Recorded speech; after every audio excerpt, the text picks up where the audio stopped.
Good afternoon, ladies and gentlemen, and welcome to this edition of Inside Pitch. This is Joe Mansolino, and tonight we're going to be talking about the Major League players 25 years and younger, and who are the best 25 in the league.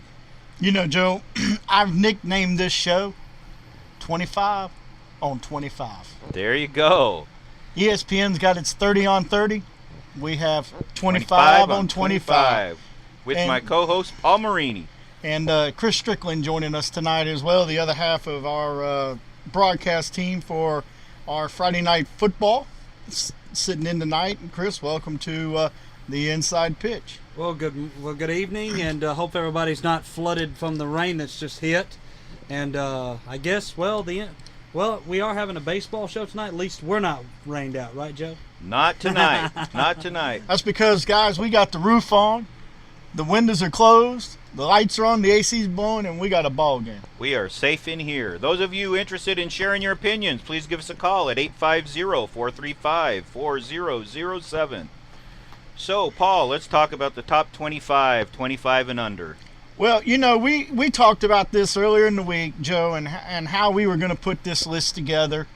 And I'm surprised how differently we look at the list. We have a lot of the same players. A lot of same players, but definitely not ranked the same. Absolutely. By any means. Absolutely not. And we've got a few players that we disagree on. We don't think need to be on the list. We do. Unlike some people, I don't have 17 Cubs on my list, but, that's all right. Well, for once in our lives, the Cubs got 17 players under the age of 25. I can actually do that.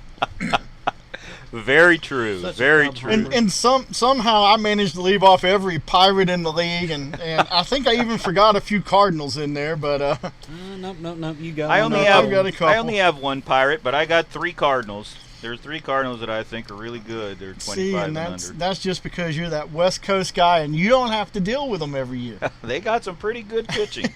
Pretty good pitching for that team in that age bracket. But I got 3 Braves. I got 3 Astros to go with my 3 cards. Then I got 2 Cubs, 2 Dodgers, 2 Royals, 2 Marlins, and then one of a few team. An Angel that probably anybody would have in this situation. And then I got a Giant, an Athletic, a National, Oriole, Pirate, Red Sox, and Rocky. And surprisingly, how far off we are on several of them. But anyhow, Joe, before we get started, we want to go ahead and thank all of our sponsors who make this show possible. We want to thank Myrtle Grove Methodist Church and the Fountain Service, who came on board for the month of August. Yes, they did. Welcome. Welcome, and thanks for being a part of the show. Want to thank the Butcher Shop over on Fairfield Drive.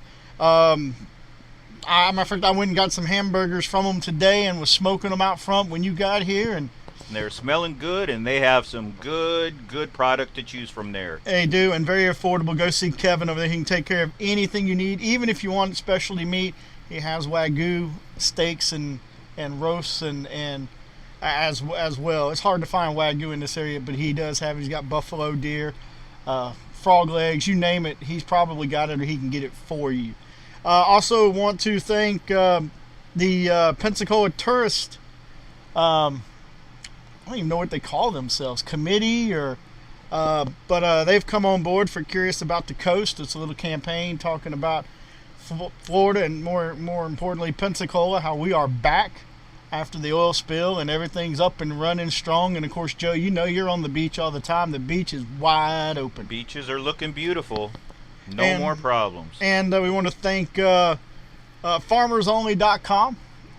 They've come on board for the season for our football as well as our a lot of our other programming. I still don't know how you pulled that sponsor. And of course, 8730 RC and Raceway Park, which is a endeavor that I'm involved in. Anybody who's into RC racing and you want to get involved, we sell a great product with Red Cat Racing products. They're fast, they're hard to tear up, and you can get them from us, and they are very affordable. But anyhow, Joe, let's jump right on the list, and we'll go ahead. Let's go 1-1 here, man, just kind of like a tennis match. Let's do it. My number 1 guy is Bryce Harper from the Nationals. Right fielders batting .335 this year with 29 home runs and 68 RBIs as of yesterday. And I've watched him ever since he come up, and I just think he is going to be the MVP this year and for years to come. I just think he is a superstar in the game. Well, I don't think quite as highly of Bryce Harper. I mean, he's in my top 5. I have him at number 3. My number 1 guy, and this is going to make all you West Coast folks happy, is Jock Peterson of the Dodgers. Outstanding outfielder, young guy. He's got big pop in his bat. He produces in the clutch. Yes, he for does. For the Dodgers, and he is that guy. If you take him out of the outfield for the Dodgers is not the same. I agree with that. I agree. He runs a great outfield. He takes command of where the ball is and calling people off and on. He's a great center fielder. He is one of my teams, one of the guys on my list, but I have him way down at number 16. See, I think you just didn't want to be a homer. I really think that's what it is, because everybody knows you're a Dodger guy. I mean, you bleed the blue and white. And everybody thought, I would like more. I mean, I like his production with 43 RBIs, 21 home runs, but the .225 batting average, I just didn't think that put him in my top 10. But it's where he's getting those hits.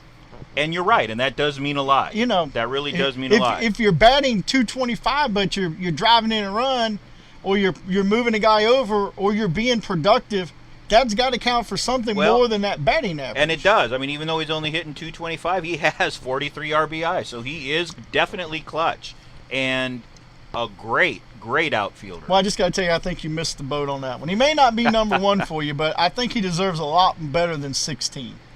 Well, maybe. Maybe. That's why we do the show, guys. All right, you're number 2. Let's see how we do. My number 2 is the Angels' Mike Trout. Their center fielder, batting .315 with 31 home runs, 64 RBIs, MVP of the All-Star Game 2 years in a row. He is a phenomenal player to watch, and I think the best player in the American League. See, and I don't know how in the world you could put him at number 2. I mean, I really don't know how you could put him at number 2, especially since I have him at number 2. Well, you got one right finally. That's a good thing. That's a good thing. I look at Mike Trout, and you know who I see? I see Bo Jackson of today. I see the guy that can hit. I see the guy that can run. I see the guy that can play the field. I see the guy that should be playing on Sundays as a middle linebacker somewhere. This kid is huge. He's strong. And the thing that I like about Mike Trout the most is he's humble. He is a humble man. If you listen to him talk and interview, very rarely does he take the praise. He always gives it to his teammates, or he gives it to his management, or he gives it to his team, or it's always us. Very much so. And that was Bo Jackson. Very much so. He was a class act. And Trout does play the game that way. One of the things Tommy Lasorda used to teach people was you play for the name on the front of your shirt, not the back of your shirt. And Trout is definitely one of those. And I'm glad you bring that up, because that also gets back to Herb Brooks. Back when he had the '80 Olympic team, and that was the one thing when he gelled those young men together. That was his thing. The name on the front of your jersey means a hell of a lot more than the name on the back. And it does. And in today's game, with all the money that's going around, a lot of them don't get that. A lot of them don't want to get that. But that is the way it should be. It should all be about winning and doing whatever you can for the team. And going back to our last show where we talked about guys like Biggio. And Pete Rose. Pete Rose. They were the guys who just give me a glove and tell me where I'm going. Infield, outfield, didn't matter. I think out of the whole list, this is where we have the greatest separation, is in your number 3, because your number 3 is my number 25, and he barely made my list. You need to turn your list upside down. What can I say? I have for my number 3, I have the Orioles' Manny Machado, their third baseman. He's hitting .292 with 21 home runs, 51 RBIs. He is a stud out there on the field. Good pick. He can play his position well at third. He has a strong arm. He is one of those guys where if I was picking a team and had to pick a third baseman, it would between him and Chris Bryant. And right now, with production that they're doing, I would go with Manny Machado. Chris, go ahead, just fill in. I can't believe that you just bumped Chris Bryant to that. I mean, I have far Chris. down. I have Chris Bryant in there. I mean, he's my number 11, and he's a hell of a player. But Manny Machado has better production numbers right now. But look how good Chris Bryant looks Except in for that home Cubs runs. uniform. When did this become the Cubs show? I mean, If we can have a Broncos show, we can surely have a Cubs show. Yeah, I mean I am with Joe. Manny Machado, looking at him, just seeing him play, that is where the Orioles need to start building around him. You know, and start getting that pitching staff, because this team right here is a year removed from winning an NL East title, and now they're probably going to slip out of the playoffs because the Yankees are having. But he's basically toting them, him and Chris Davis both. But Manny Machado is a great pick. Is a great pick for number 3, and I know you got Bryce Harper number 3. I do have Bryce Harper. Bryce Harper is not even in my top 10. Wow. Because of one thing he did, and he got scrutinized for it. And I was going to ask Joe this: when he popped up and didn't run, if you were the manager of the Washington Nationals, would you not suspend him for 4 games? You know, when he did that, I was really shocked, because that's not who he is. He is a hustler. I think that actually, and we're talking about 25 and under, I think that showed his youth. Yeah, but I really do, because that's not the kind of player that he is. But Joe, we talk about, and we've done it the last 2 weeks, we talked about guys that never took a day off, never took a play off. Right. And those are the guys that we look for, and that we talk about making not only this list, but Hall of Fame lists and idol lists.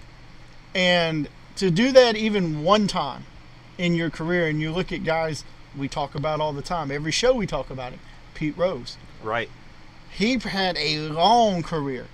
And I challenge anybody again this week, find me one play that he took off, one play that he didn't run, one play that he didn't dive, one play that he didn't skin his arm, one play that he didn't take the guy out to score. Those are the guys that and I think are out there. And that does hurt him. You've done started something. That hurts him a lot. You've done started something. And I was there when Bryce Harper first came up, and he plays that game with the hustle that Pete Rose does. And when I saw that and he didn't hustle it, I was shocked, because that is not the way he really plays the game. I think he let his frustrations and his youth get to him. I'm hoping that's what it was. Well, me too, and I hope it's not a trend, because it will drop him down in a lot of lists if it is a trend. Very true. Next guy on my list, number 4, the new Mr. Cubby, Anthony Rizzo. I like Anthony Come Rizzo. on now. I like Anthony Rizzo. He's in my top 10. I really like him a lot.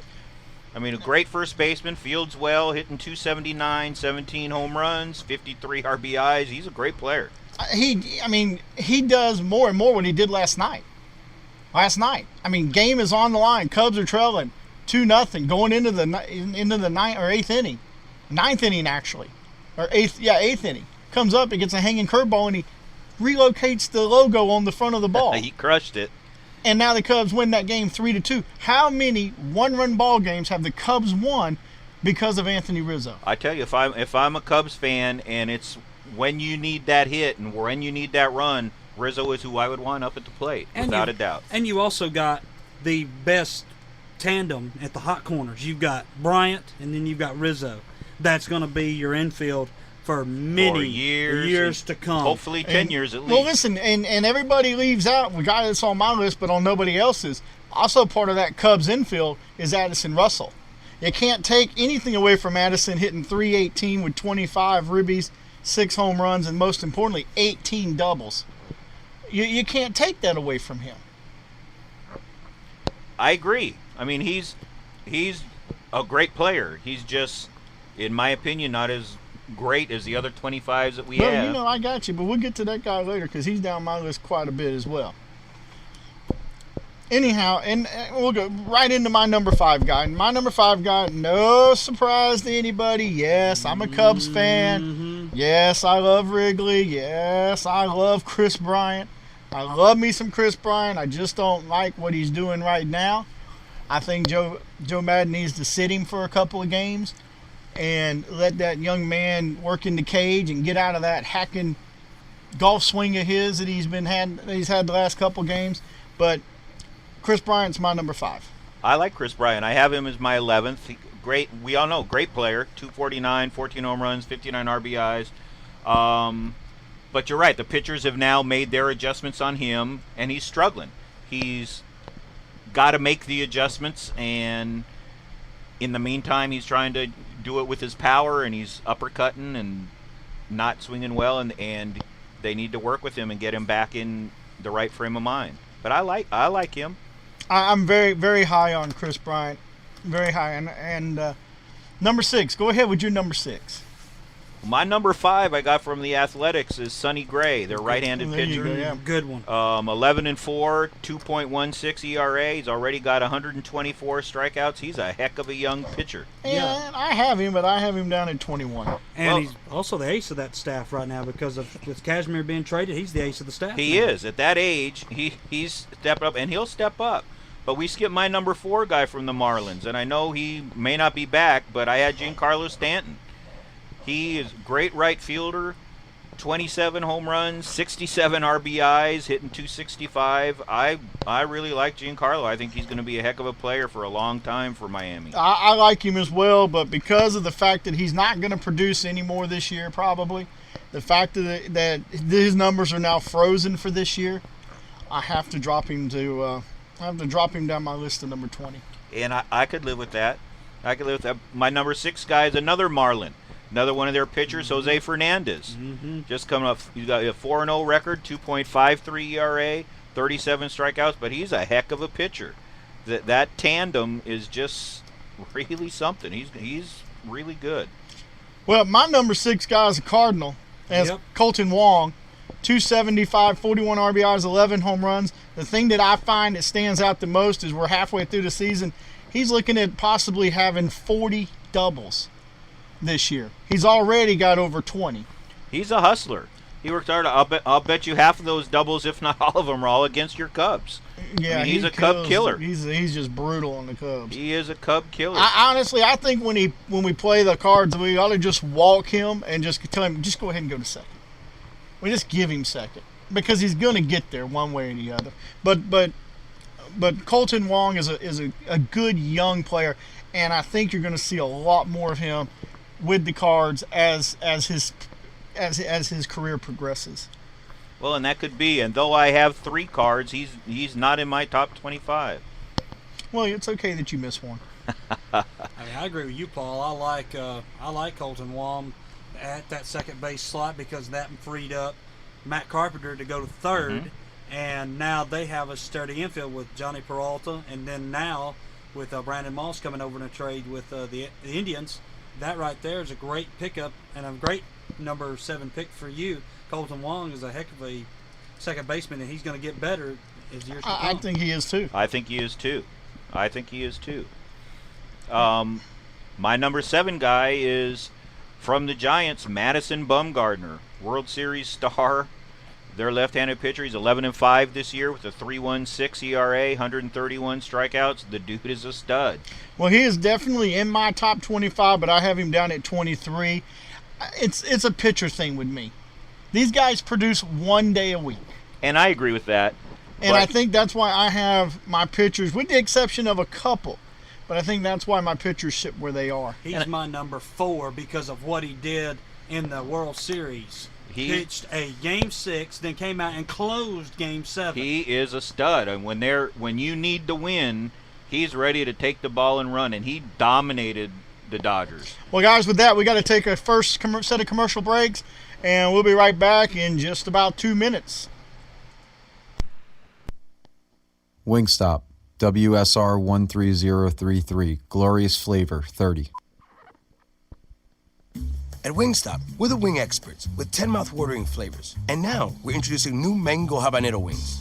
Sweet and so spicy. Biting into these wings is like biting into a little bit of glory. The mango flavor kisses you right on the lips. But then the spicy habanero kicks you right in the taste buds. Hurts so good. Sweet meets heat at Wingstop with our new mango habanero wings. Here now, but not forever. Wingstop, the wing experts. Pensacola. Are you curious about our coast? Go to visitpensacola.com for the latest information on Pensacola Beach and Perdido Key. Come enjoy 450 years of history. Our unhurried pace soothes your senses with art galleries, world-class museums, festivals, air shows, and great local flavors, all linked by miles of sugar white beaches. So come enjoy Pensacola. Many properties have waived cancellation fees and are offering money-back guarantees. Call or click visitpensacola.com.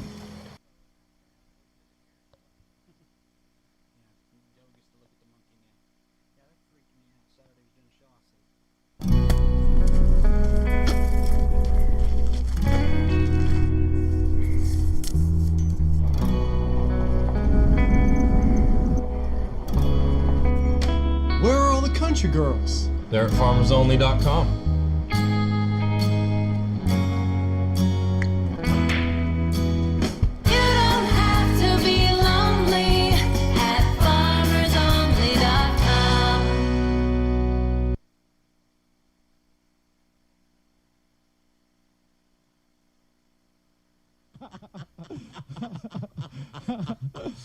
Big Harry Carey fan. I love it. I love Harry Carey, and I love and I just Harry, of course, did the first baseball game ever played. You guys are aware of that. Sure.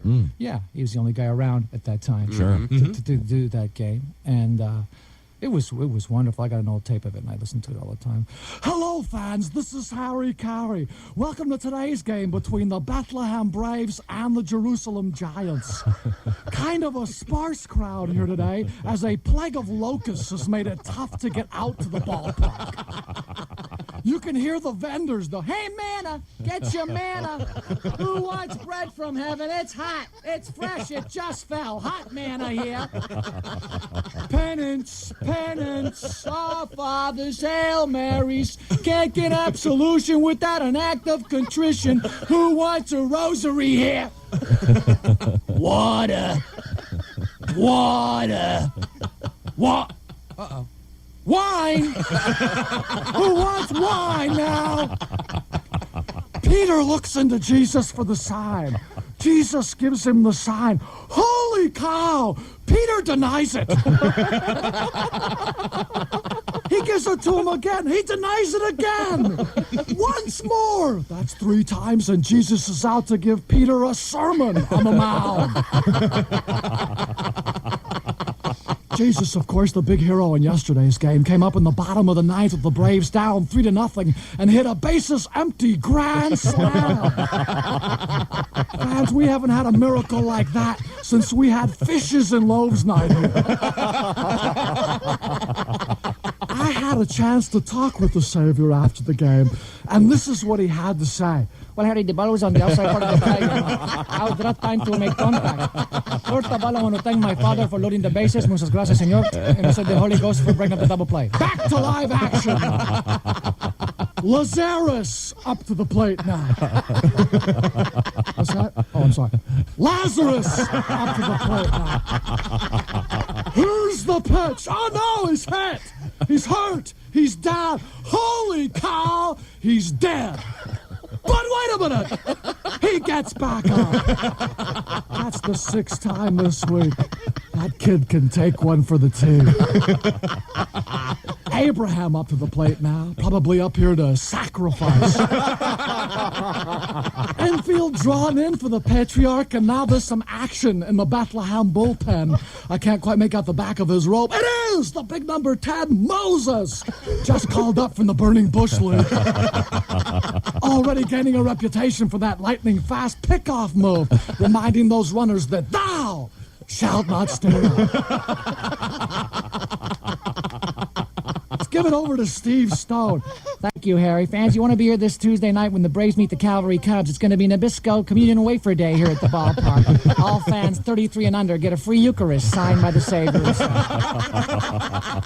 Fans, Nabisco Communion Wafers go down smooth. Won't stick to the roof of your mouth like those cheap imitation sacraments.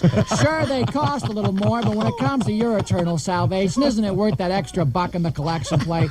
Remember, fans, the next time you go to the rail for that body and blood, ask for the host with the most. Ask for Nabisco. Thanks, Steve. Here's some scores now from around the league. A big upset. David 1, Goliath nothing. Ends a long win streak for the big guy. Oh, no, Job is on the 15-day disabled list with a bad case of leprosy. pulled a hamstring. Pulled it right off. The Angels have set Lucifer down. That's a shame. When that fellow was in his prime, he could throw some heat. This year his earned run average has ballooned to a hefty 6. And here's a partial score. Sodom and Gomorrah still tied at 69.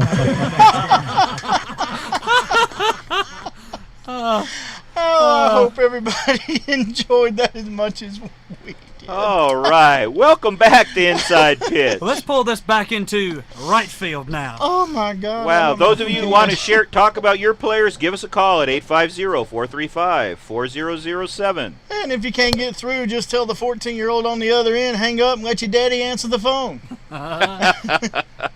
We did not say that. You just said that? I did. Okay. I did, because whenever the young lady is in the studio, it turns into her phone before it is ours. Bingo. All right, where were we? All right, let's go with my number 8. I'll do it. Number The 8. Astros, Carlos Correa, their shortstop, hitting .298. He has 9 home runs, 28 RBIs, but he is a heck of a shortstop. He can play his position well. He can cover a lot of ground. I really, really like him in the field. And your your number 25 is my number 7. I think Salvador Perez is he's my number 7 guy. Good, solid, all-around ball player.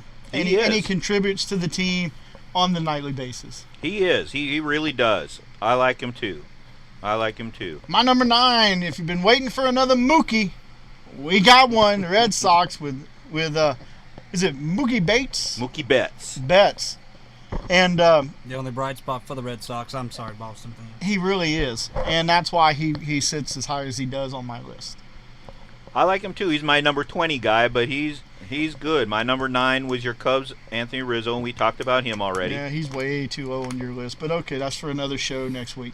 My number 10 guy, another pitcher, and I understand what you said about pitchers, but my number 10 guy is a Pirates pitcher, Garrett Cole, 14-4, 2.24 ERA, and 130 strikeouts. He's a beast up there. And my number 10 guy, believe it or not, it's a pitcher. There you go. We finally got a pitcher. Shelby Miller of Atlanta. I like Shelby Miller. Only bright spot the Braves have. He is. I have him down at number 21 on my list, but I like him a lot. It's 2.27 ERA, 107 strikeouts, and he's only 5-7, but that's not his fault. Right. And didn't get to pitch in the All-Star game. Did not get to. That's correct. My number 11 guy is the Cards, Jason Hayward. The guy that you got. Okay. I'm a big Jason Hayward fan. I like him too. He is a hustler. He was good when he was with the Braves, and he's even better now that he's with the Cards. Yes, he is. I have him as my number 19 guy, but he plays a heck of a right field, batting .280, 9 home runs, 33 RBIs. I like Jason Hayward a lot. Mine and your list, Paul, is about the same because, and how fitting that you've got Jason Hayward for Shelby Miller when Shelby Miller was traded for Jason Hayward. There you go. Very true. There you go. Number 12. My number 12 is a Rocky, Nolan Arenado, their third baseman, hitting .280, 25 home runs, 77 RBIs. He's a young stud up there. He plays his position well. I think he'll be there for a long time, and of course he has help with those numbers because he's in Colorado. But he's one of those guys who I think would have very decent numbers no matter where he played. It's not just that he's in Colorado like so many of those guys. My number 12 is the Cubby, Addison Russell, 318, 25 RBIs, 6 homers. But to me, one of the most impressive numbers is the amount of extra base hits you get. He's got 18 right now, halfway through it. So you're looking at a young man that's going to finish somewhere, if he keeps on the pace he is, which he's been in the league a little while. He has. So he's not making those dramatic changes that you see Chris Bryant making. Right, he's already gone through that. And so I believe that Addison Russell is going to be able to stay consistent, and where Joe Maddon has him hitting, he has to get pitched to. Joe Maddon is a great manager. He's on a tear for 36 or 37 doubles, probably looking at somewhere in the ballpark of 50 to 57 RBI, and a 318 batting average for a second baseman is pretty impressive. I think it's really good. I like him too. He didn't make my top 25, but he's a heck of a player. I like him a lot. Well, that's another mistake you made. And also, if he gets moved to Shortstop. with the trade of Starlin Castro, which his natural position. Right. He goes back. He can to only his, get better. He can Right. only get right, better. because I believe the reason he's got 11 errors He's thinking instead of playing. is because it's a new fit. It's like putting on new shoes. Very much so. You got to break them in before you really get comfortable. You just want to get out there and play and not think. And right. he's And the first thinking half too of the much. season, we didn't play him that much. Right. You know, and now it's just here in the last half of the first half that Joe Maddon started playing him every day. And you can see the improvement already. Oh, without a doubt. He's a good one for years to come, I think. I'm telling you guys, we talked about it, but I'll make this statement every week if I have to get my point across to folks. Best infield in baseball is playing at Wrigley. Why? Who are they playing? Oh, you're funny. Joe made it funny. Joe, all right, then that wraps up the show because we won't get another one tonight, so we want to leave on a high note. No, I'm just kidding. But anyhow, you're number 13. From the Astros, their second baseman, Jose Altuve. I really like him. He's Batting my top 304, great for a second baseman with 49 RBIs, 9 home runs. I just really like him. And we're pretty close with Altuve. I have him down at number 15, and I have Puig. I have him at my number 13. Okay, I have him down a little more at 17, but he's dominant. I mean, he's unfortunately a head case right now, and will that ever change? Who knows? He reminds me a lot of another Dodger who was just like him, Raul Mondesi. Yes. With a total five-tool player, he could do it all. Raul could do it all. Very similar approaches to the game. Couldn't get out of his own head, though. And it's the same thing with Yasiel, it looks like, which is not a good thing. But he's a hell of a talented player. 14 for me, I have George Spring. So do I. George Springer, the Astros right fielder. He's dominant. 264, 13 home runs, 29 RBIs. He's going to keep the Astros in there to, I think, win the division. That's the thing that surprised me all year. These young guys from the Astros, how they've been able to get first place. Last year they were dismal, and this year it's like a complete Jekyll and Hyde with them. Very much so. And now they go out and they get Carlos Gomez in a trade. These guys are getting better. They're ready to win now. They're not looking to next year. They're ready to win now. And I think they're going to win their division I do too. now. And the other thing, I think, if you look at the Astros and how they're playing relaxed. They're just having fun, and it reminds me they're being coached a lot like the Joe Maddon coaches his teams, whether he's in Tampa Bay or Chicago or wherever he may be. Guys, it's a game. Very much so. Just let's go play the game the way we know how to play the game.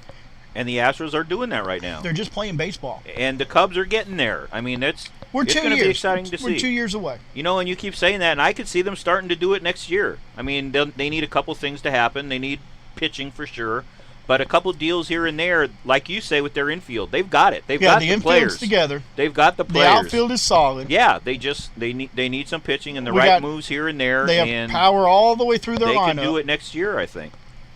Well, I hope so. My number 15 is Altuve. We've already talked about where he sits on your list at number 13. This is one that's going to sneak up and grab everybody. Actually, my next two. Cubs, Kyle Schwarber, catcher. He's played 20 games in the big league since he's been called up. He's batting .314, 12 RBIs, 3 home runs in 20 games. 2 of those home runs came against his hometown Reds to put the Cubs over the top to win that ball game. Kid is clutch. He's also learning how to play left field now. So not only will he be able to catch, but he'll also be a valuable utility player for the outfield. I think you get guys that are doing that, and Maddon that's what he's doing. He's making these guys multi-tool players. And I think you have to, and especially when they're young like that, when they have that ability. And like I said, he's only been up in the bigs for 21 games if you count tonight. And that's okay. And it's nothing like a homer to put him right up there in your top 25. But I could see why you would say that. My number 15 is from the Braves, Freddi Freeman, their first baseman. He's been good it seems like he's been in the league a lot longer than he really has.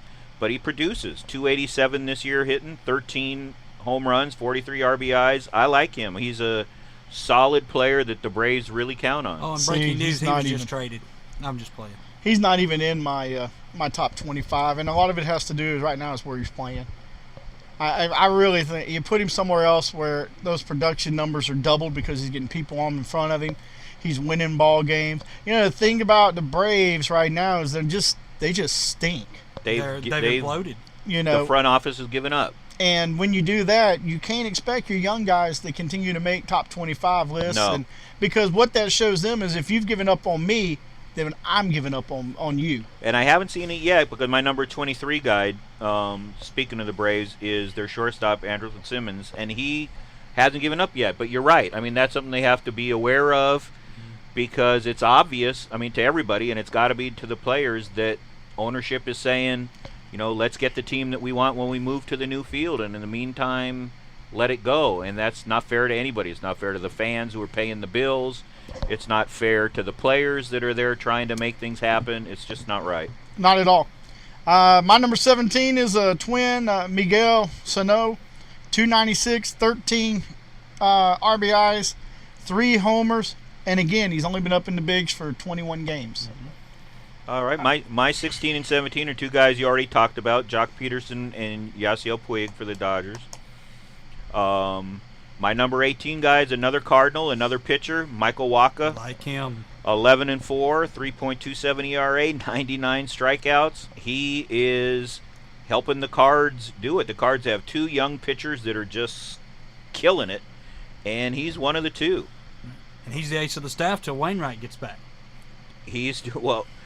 Both him and Carlos Martinez, who's my 22 guy, they're both 11 and 4. Martinez actually has a better ERA at 2.34 and more strikeouts at 121. Those 2 are studs, and they'll be there a long time. And of course, my 18 guy is your 24 guy. Mm-hmm. Eric Hosmer. Is it Hosmer? Hosmer. And you got his stats in front. I mean, those stats speak for Yeah, themselves. I mean, they sure do. And he is my 24 guy with batting .315, 11 home runs, 55 RBIs. He's one of the reasons why the Royals are winning the division. And here's what I find that's hilarious. He has the second highest batting average on your list, and you have him at 24. I do. And look at all the pitchers that you have in your top 10. Does that have something to do with you being a catcher? Maybe. I could see that. When back to Bumgardner, when you need something to happen, those are the guys that are going to make it happen. I'm not arguing with you. I'm just saying perhaps you look at pitchers a little. Could be. I know what they bring to the team. That could be. We talked about my 19 guy, Jason Hayward, already. We talked about my 20 guy, Mookie Betts. We talked about my 20 guy, which is Stanton. My 19 guy is Carlos Martinez. And I have him at 22. My 21 is Sonny Gray. I had him number 5. And my 22 is Jose Fernandez, the Marlins.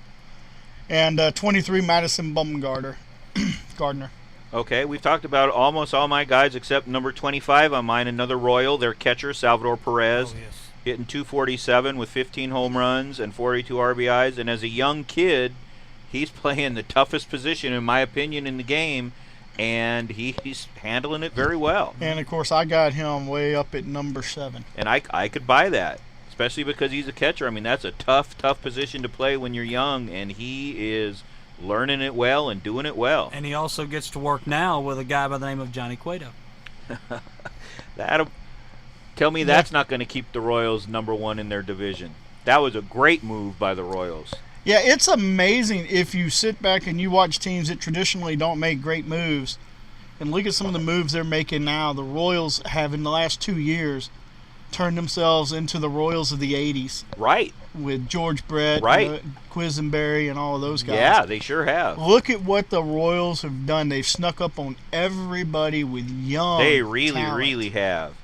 And they made, like we said, like Chris said, they made the moves. I mean, they got Cueto. They went out. They knew what they needed. They got Ben Zobrist. They didn't care what it took. They did what they had to do. They really didn't lose anything.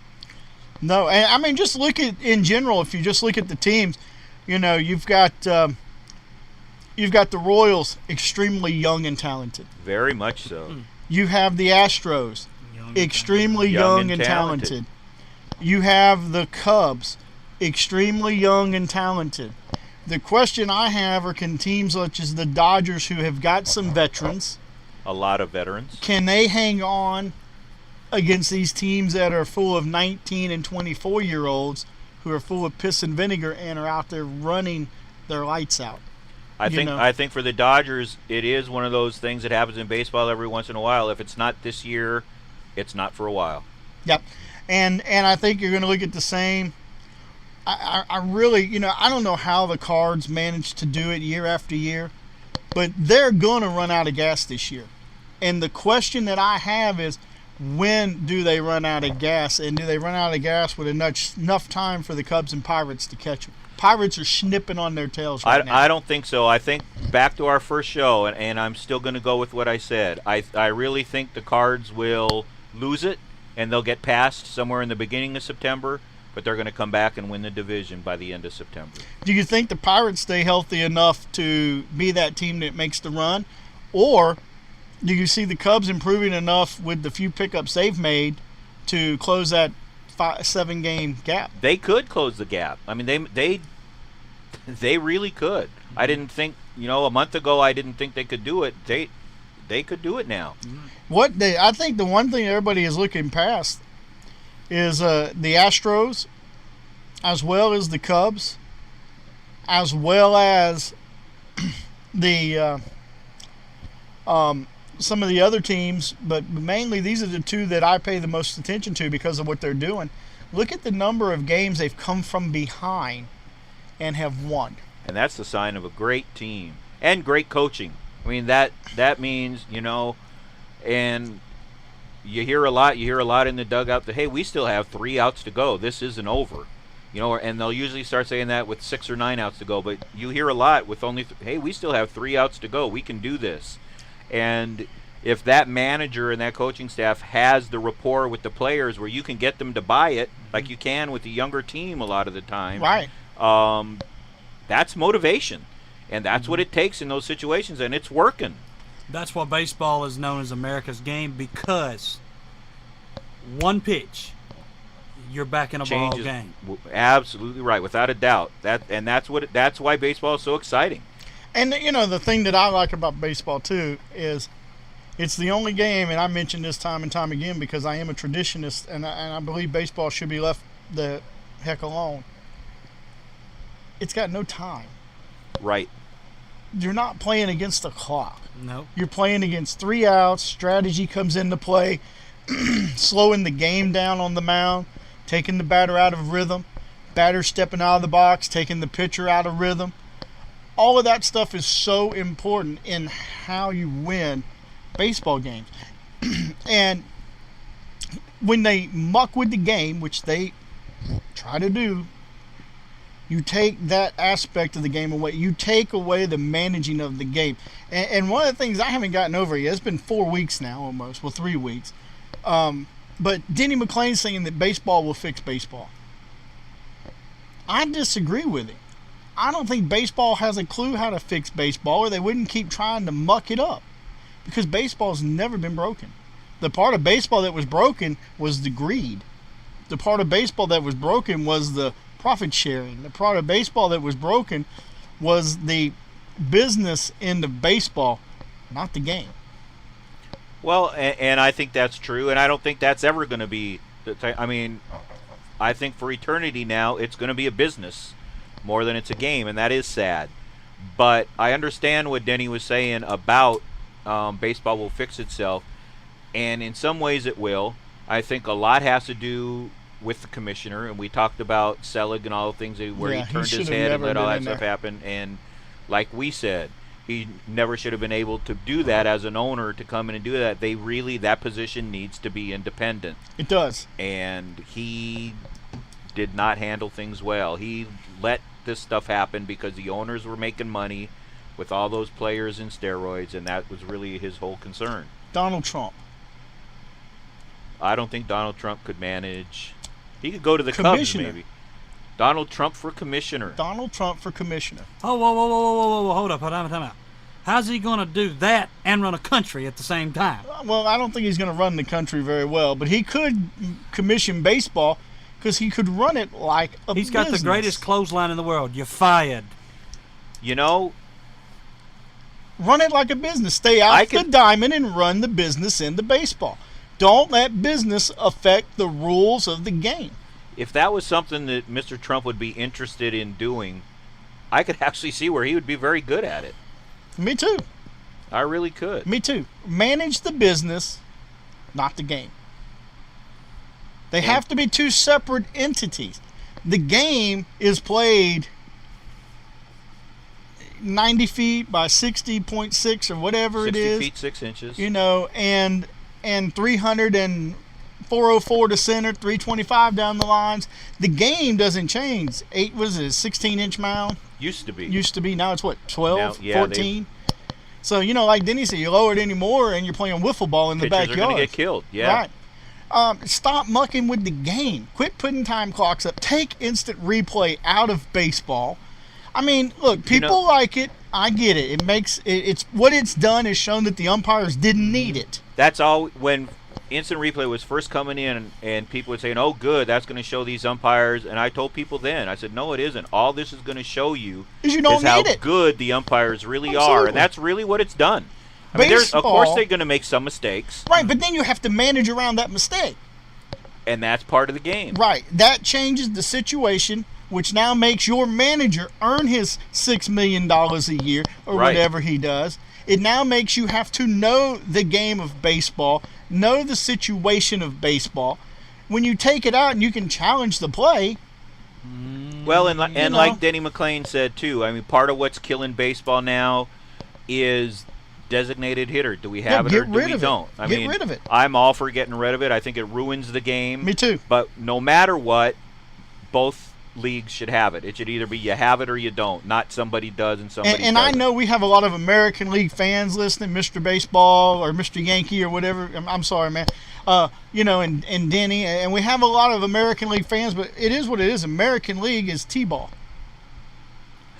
I definitely. You take the strategy away from the manager. But I'm going to tell you something. All the American League fans right now will basically tell you, well, who's won the All-Star game 3 years in a row? Listen, I get that the talent may be better, but we're not talking about talent here. We're talking about the rules of the game and what it does to strategy to the strategy of the game. When the National League, I loved, and I wish that he would come back.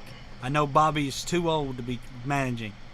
But when Dusty Baker for the Cubs and Bobby Cox were managing, and they had those head-to-head matchups, there was strategy going on. You could see the little hamster wheels turning in their head. Oh, Tony Larussa. Larussa too. My goodness, Larussa's great. I never seen anybody chomp on gum as hard as he did when it got to the 7th or 8th inning, and he needed to figure out how to move the run from first to third or the runner. Larussa's great. Like Chris said, I'm shocked that Dusty Baker still isn't in the game. I thought he was and is one of the best managers that's ever been in the game. I really saw him going to the Washington Nationals, and I thought had that happened back in 2012, they would have won instead of losing the playoffs in the first round. I think he would have been the difference. They went to Matt Williams, and that's proving to be successful. I thought he would end up in Texas. But I really thought they would have been more successful if they had Dusty Baker, and how he's not managing right now is really a shame because he is a heck of a manager. And you speak about managers, I'll tell you what I really like to see is managers in baseball who understand baseball, and I think one of the best is in Anaheim right now, Mike Scioscia. Oh, I think Scioscia's me too. Mike Scioscia to me is everything that is right about baseball in the way he manages that game. He changes the lineup almost daily. He moves guys around to who's hot, who's not. He is constantly tweaking his lineup. The other one that does that. And look who coached for him. Yeah. Joe Maddon. Yep. I mean, he learned from the best, and look how good Maddon is now. And I was going to say, the other one that does that is Joe Maddon. Yeah. And every night. You have to look at the Cubs lineup to know where they're playing, because at any given night, I mean, I've seen Rizzo go from number 2 to number 6 in one day's time. And it's always the right decision. And usually batters don't like that. But every hitter on the Cubs team is comfortable enough to go from a number 8 to bat to anywhere. A number 1, or a number 1 to a number 9. they just go up and they do their job. These managers are rare. But I agree, and I agree with you. I think in baseball today, Mike Scioscia is the best manager out there. Absolutely. He's a thinker. He's in control. He knows what's going on. He is, without a doubt, and I think has been for a while. And the one thing we haven't mentioned is he has the respect of his players. Very much so.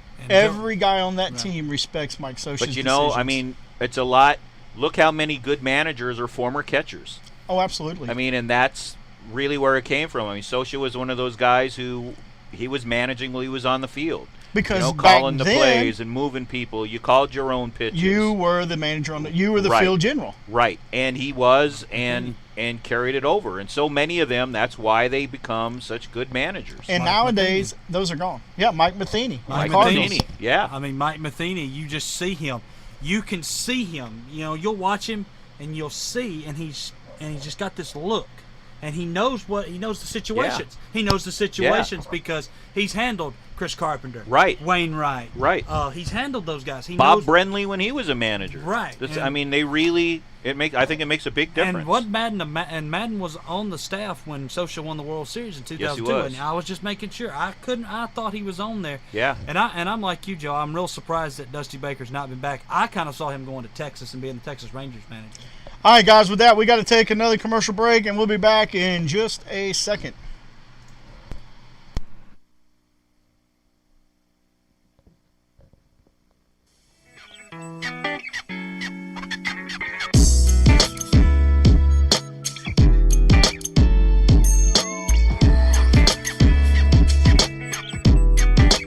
Red Cat Racing. Fast. Affordable. Fun. Now available at 8730 RC Park and Hobby Shop, Pensacola, Florida.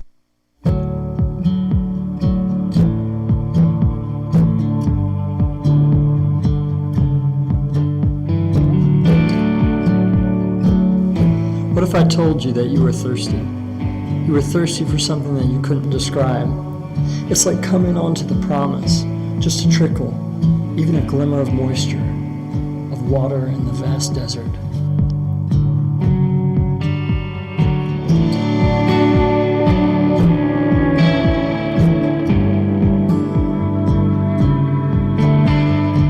What if I told you that there's a fountain beneath you, like a river flowing deep and blue and cold, that if you found this, that you could drink like a kid who drinks glass after glass of water from the tap after playing kickball all day in July? What if I told you that others would run with their tin cups and ladles, their pots and buckets, their hopes, fears, regrets, pasts and futures, up to your side just to catch some of this water? What if I told you that there is more for you? There is more for us. There is more for this desert. Wind is blowing from the corners. Bones are rattling in the dust. A wind is blowing from the corners.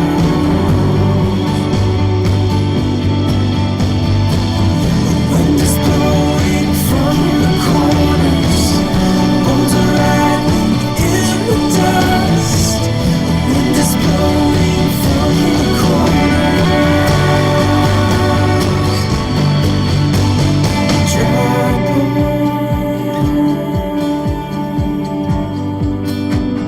Come to life. Rockstar, rockstar, this rockin' world. I got ladies that love my ladies, haters that hate my haters. I'm a chameleonaire, but got billionaires for my neighbors. I've been had the paper, I've been had the stacks, and the crowd screaming out in every city. And we want to welcome everybody back and rock on. We're talking about definite rock stars, Major League Baseball. Very much so. And remember, if you want to share your opinions, give us a call at 850-435-4007. The best of the best under 25. The top 25 of 25. ESPN has its 30 on 30. And we have our 25 on 25. And if you missed us going over the list, Joe will give you a quick rundown. We are pretty much in agreement with everybody on it, with the exception of maybe 4 players. Right. I mean, the orders aren't the same, but the players are the same, and I think that says a lot about the players 25 and under and how dominant they are. I mean, that really says a lot about them. And I'll be honest with you, Joe, it wasn't hard to put this list together. No, it wasn't. It wasn't hard to get the names. It was hard to rank them. It was very hard to rank them, but I think anybody who is a baseball fan today could come up with these 25, give or take. Yeah, give or take 5 or 6 5 others. or 6 guys. Yeah, I think so too. And those 5 or 6 guys are interchangeable. On this list. I mean, they could make it, not make it. Very interchangeable, depending upon your homie status. And I let mine show a little higher up than Joe did his. But I try to not be a homer. I really try. But it did happen. It came out. But these are still some of the best young players. These are the rock stars of tomorrow. These guys that we're talking about tonight are going to be on these top 25 lists for years to come.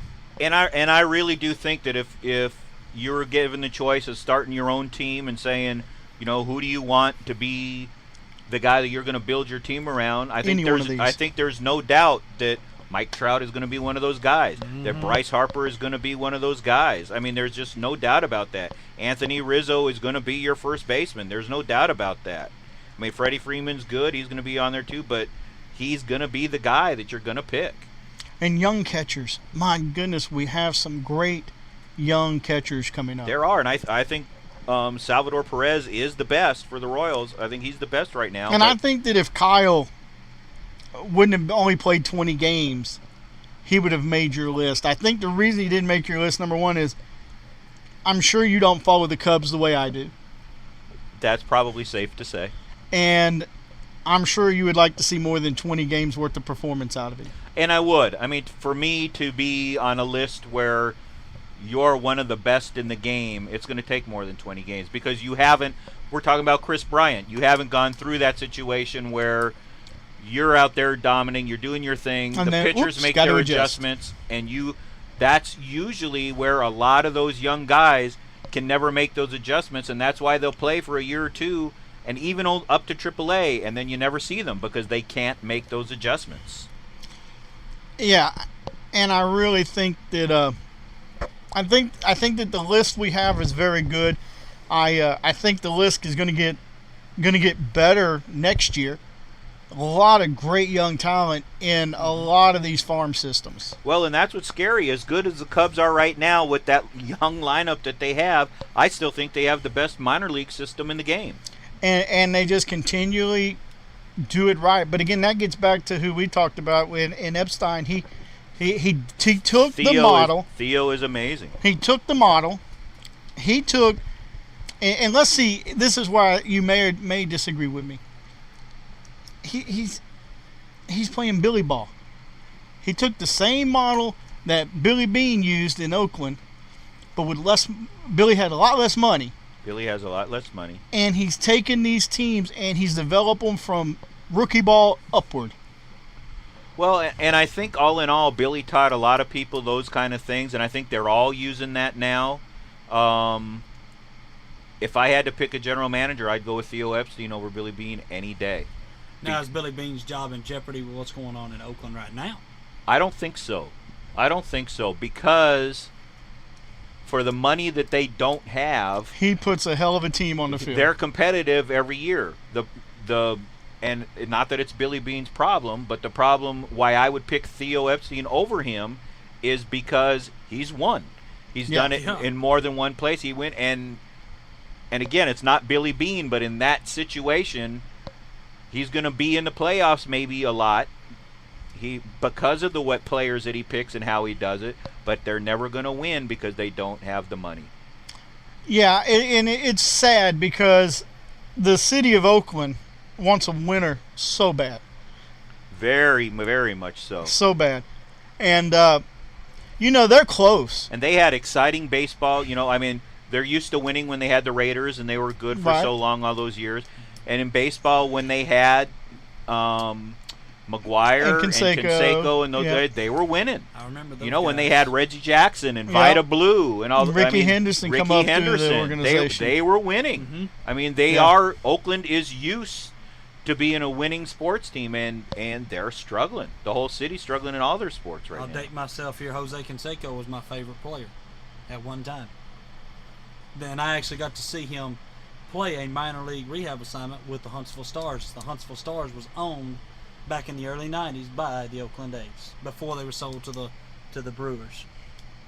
So I got to see him play, and I just lost respect for Jose after all the stuff that happened with him. But I lost respect for him when he as a person, I really never had respect for him. But as a ball player, when you put that book out, when you put the book out, that's just classless in my opinion. You just can't. Instead of taking yourself down, you throw 75% of Major League Baseball just into the books. Be man enough to say, hey, I made a mistake. I did things I shouldn't have done. You don't need to bring the league down with you. Do you think he'll ever be in the Hall of Fame? No. Oh, no. Because of that? No, just he wasn't a Hall of Fame ball player. No. Pete Rose will be in the Hall of Fame before Jose Canseco will be. I think that's a definite. And should be. Yeah. I don't think Canseco has the stats to even belong anyway. He wasn't that kind of a player. To be honest with you, Canseco wouldn't make my top 25. Canseco can't catch. Remember the home run bouncing off his head? Yeah, I remember that one. I've seen highlights of that. All he could do was hit thanks to the juice, but that was it. But he could run. Mark McGuire would be in my top 25. Well, here's my thing, man. And we're not going to spend a lot of time on this because we don't have a lot of time left. But the performance-enhancing drugs. Oh, boy. Okay. Listen, you say, oh, boy. But here's my thing. It doesn't change your talent. It doesn't change your ability to throw, catch, or run. It doesn't change your ability to strike the baseball. What it does is it makes it exciting because now you're hitting that baseball to the atmosphere. It's landing in, you're hitting it in Chicago and it's landing in St. Louis. You are throwing the ball an extra 2 miles an hour. Your career's extended an extra couple of years. Well, and that's what we talked about last week. And I'm okay with that, though. I thought about that since our show. I'm okay with that now. And I'll tell you why. I loved watching it. I enjoyed turning that game on every day and going, oh, my God, I can't believe you just hit it off the freeway. Well, and obviously for baseball it worked. I mean, it got the fans back. It did what they have to do. And I like seeing that kind of talent also. But when it comes down to what we were talking about last week, the Hall of Fame, you can't put those numbers up against somebody who did it legitimately. It's not fair. But the thing is, let me ask you this. In all honesty, do you think that Sosa and McGuire would not have had that home run if they weren't both on PEDs? I definitely think they would not have. But how can you sit there and say that and not know? Because you don't know what it did. It didn't make him hit that ball out the ballpark. It made it go 10 feet further.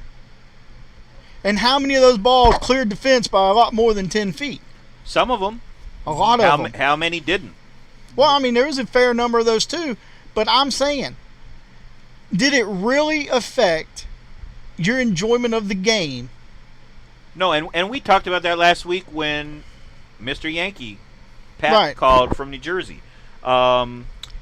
It didn't add to your ability to be a better player. You already had that hand-eye coordination. It just added the distance. It added the feet. And that's all it did. And what I'm saying and what I've thought about more and more since we had those shows, and I stood on this show and I said, man, I'm against it. I hate it. I'm a traditionalist. I want guys to be all natural. And after that show ended, I laid in bed and I thought, God, but I sure loved watching that race. Who did? And I sure loved every time Barry Bonds stepped up and the guys were going crazy in McCovey Cove. I loved that. I'm an 8th grader in high school when that's going on, guys. When that matchup was when McGuire and Sosa were doing that, I'm an 8th grader in high school watching that, and I'm sitting here like, this is awesome. And what do you remember, though? Let me, in all honesty, both of you, what do you remember more about baseball in the last 20 years? What's the one thing, if you talk about the most exciting thing that happened in baseball in the last 20 years, what's the first thing that comes to your mind? Oh, it's definitely going to be the home run race, without a doubt. It's going to be Sosa and McGuire going for the home runs. It's going to be Kershaw choking in the playoffs. It's going to be Bumgardner stepping up in the playoffs. Pitching back-to-back Yeah, when he shouldn't have been pitching at all. yeah. I'm telling you guys, I think we put too much on what was going on because a lot of what they were using at the time they were using it was completely legal. Mm-hmm. Definitely in McGuire's case, what he was doing at the time was still legal. So I don't understand now that I've thought about it. And that's what this show does to you. It makes you think about the comments you made the week before. I hope it does. Now that I've thought about it, if it's not illegal, why doesn't his numbers count? Why do we look at his numbers and say they don't count? And I don't look at his numbers and say they don't count. But people do. But people in general do, and they lump him in that category, and I don't.